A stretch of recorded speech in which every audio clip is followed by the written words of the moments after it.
The Browns have struggled against some mobile quarterbacks this season, and Justin Fields may be as mobile, if not more mobile, than any quarterback in football. He leads the Chicago Bears in rushing yards this season, despite missing a few games, which shows how often he's willing to scramble, how effective he's been. If you were Jim Schwartz, if you guys, and G, we'll start with you, if you were trying to figure out a game plan, a strategy to stop Justin Fields, both in the passing game and the rushing game, how would you do it? Justin Fields, to me, has been playing a little bit better. But like any other quarterback, Justin Fields becomes a regular when he has to decide in a millisecond where the pressure is coming from, what they're doing, and having some sort of plan to keep him contained. Justin Fields, when he's doing planned runs, see, there's a difference between planned runs that are going to get you yards and scrambles. To me, the planned runs that get you yards are more dangerous because off those planned runs, you now have other things you move to in your playbook. Maybe it's now I'm going to do RPOs. Now I'm going to set it up off the screen. Now I'm going to throw it quick. Or now all those things are great because it's within the schedule of the plays. I'm not necessarily worried about him running around trying to make plays because at the end of the day, we love that. That's when your strip sacks come around. That's when you get guys putting the ball. That's when he's loose with the football. That's when he's throwing against his body. That's when he's throwing without his base being set. I love a quarterback, especially a younger quarterback, that wants to move around and make plays because it gets excitable. It's just like having a check on Friday when you're young. You get that check, you be forgetting, man, I got bills to pay. You be right at the mall. They're like, yeah, I'm out here creating. No, you're not. That's when it's, no, you're not. Listen, and think about this. Even when Trevor Lawrence, right? Same draft class, I believe, right? No, one after the other. Even when Trevor... Same draft class. Same draft class. Even when Trevor Lawrence last week was trying to create, what did it look like? He was throwing off target. He was throwing the football. Guys throwing the ball up for chance. 3 interceptions. I like that type of energy. So if it's me, go ahead. I invite him to run around a little bit and see what he gives us. Mind you, this is the same Justin Fields that got sacked, I believe, not this last year, but the year before, 10 times or something. Myles Garrett had 5 sacks on him. Now, granted, Myles is a little injured right now, but same thing, same premise works. And to your point also, Trevor Lawrence, who did struggle when he was getting out of the pocket, is a much more accurate thrower in general than Justin Fields is.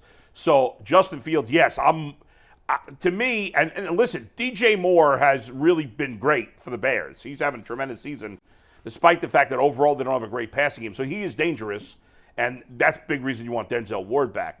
But the most scary thing about the Bears, without a doubt, is Justin Fields running the ball, and as G said, the planned runs. You're right. I'm not to cut you off. That graphic, bring that back. The graphic where it said all the yards and the touchdowns. Yeah. Receiving or against the Browns? Against the Browns. 176, 176. All of these right here, these are design runs. I can remember each one of these, right? Yeah. The Minshew read options, Lamar Jackson with the misdirection, Russell Wilson when he was pointing it out. Those are all runs that they call. And those aren't crazy yardage numbers, but you see 5 touchdowns in those 4 games. And the Browns lost. Oh no, they beat the Colts. They won 2 and lost 2. But the 2 that they won, the 2 that they lost, or excuse me, won, could have easily been L's. Those were right. And so I am worried about Justin Fields and the design runs. I mean, he's in terms of design runs, he's right there with Lamar, as good as any quarterback in the league at running the ball. But I think you're right. When he is trying to make something happen and running that way, he gets himself in trouble that way. So, but what do they do? Like we talked about this, I think the last time when they played Lamar, about having JOK spy him. Is that part? You think that's part of the game plan? This is the difficult thing. I would love to be in these meetings because Jim Schwartz is probably sitting there saying to himself, okay, we got 2 options here. We're losing pass rushers. Obo is out of the game, one of our best. Now, at D tackle, hurts, but you still got Shelby Harris, who will probably end up starting Dalvin Tomlinson. Yeah. You got Myles Garrett. You don't have Obo anymore. You got Darius Smith, who's been banged up. One of your best pass rushers is JOK. Yeah. He's one of your – but do you want to take him out of the coverage, because one thing he Keep does him in the middle and follow him. Do you want to rush him or keep him back there? Because if you spy him, you do a really good job of making sure that giving some time for your ends to get home. However, if your ends aren't getting home early, he may be wondering, hey, can I go ahead and blitz JOK? By the way, he loves to blitz the safeties too. Delpit blitzed a lot these last few games. Yeah. He's out now too. I think Bull's question is actually the answer. The way I look at this game is, I always love how Bill Belichick builds a defensive game plan. Let's look at the other team's hand. Mm-hmm. What are their strong cards? And no question, Justin Fields is their ace. He is the guy that can hurt you. When he's playing well, this is a pretty good offense. Yeah. When he's not playing well, he's typically running when he shouldn't, maybe a little too much, and then trying to do too much with his arm when it's just not there. JOK has, and I'm not saying he's a Pro Bowler. I will say this with confidence.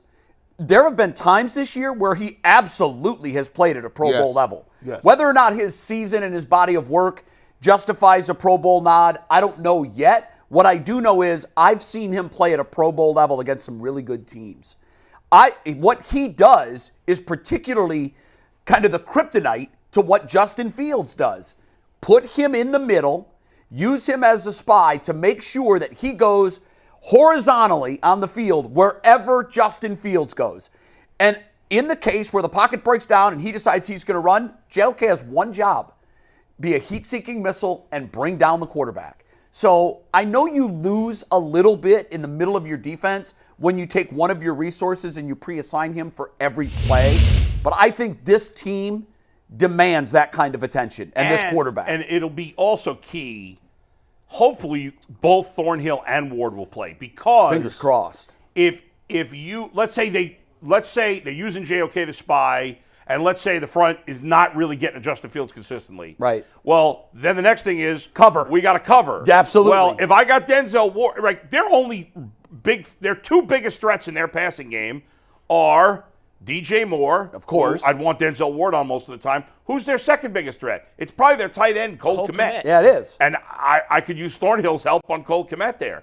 So but if I have those guys are out, if both those guys are out, then then it gets even trickier. But if you can get both those guys back, then your secondary is relatively is completely healthy except for Delpit. So he's had a nice year. He's a decent, He's playing. Cole Kmet is kind of like their David Njoku. Like, he's a pretty good player. He is. And by the way, quickly before McNuggets jumps in here on the whole situation with Justin Fields, he knew that this was his make-it year. This was it.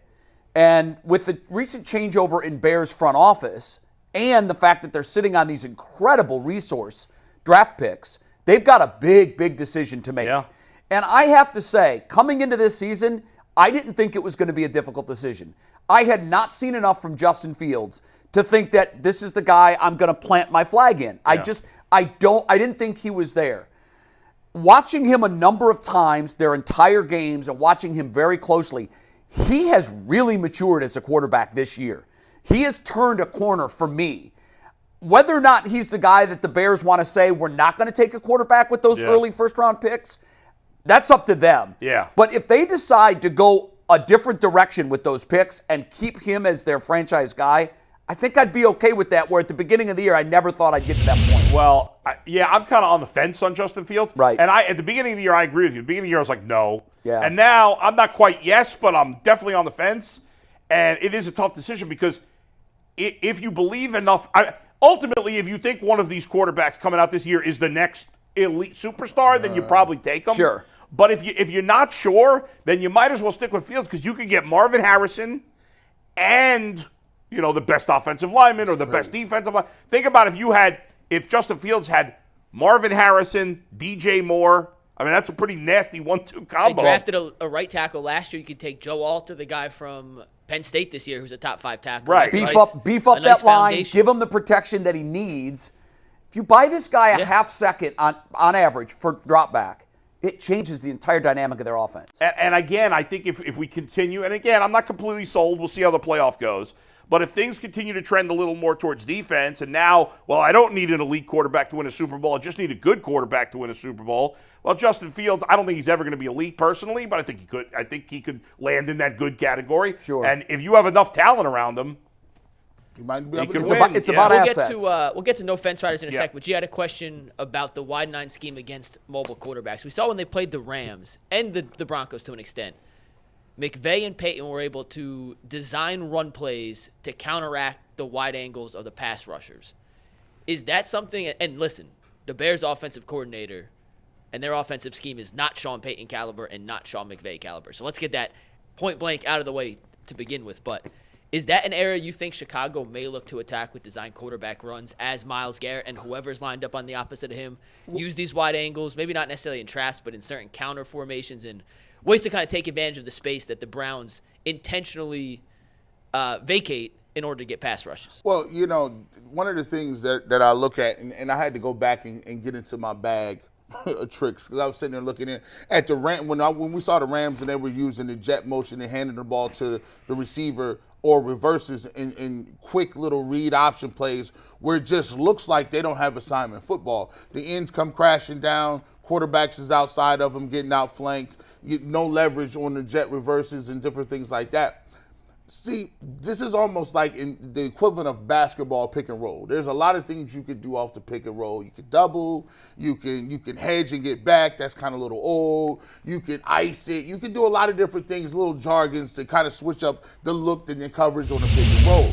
My thing as a defender now is if you're Myles Garrett, you know, you have the superstar ability, right? You have the understanding and the knowledge of what teams are trying to do to you. And if you don't have contain, which Myles Garrett does not have contain responsibilities, sometimes you got to mix your look up.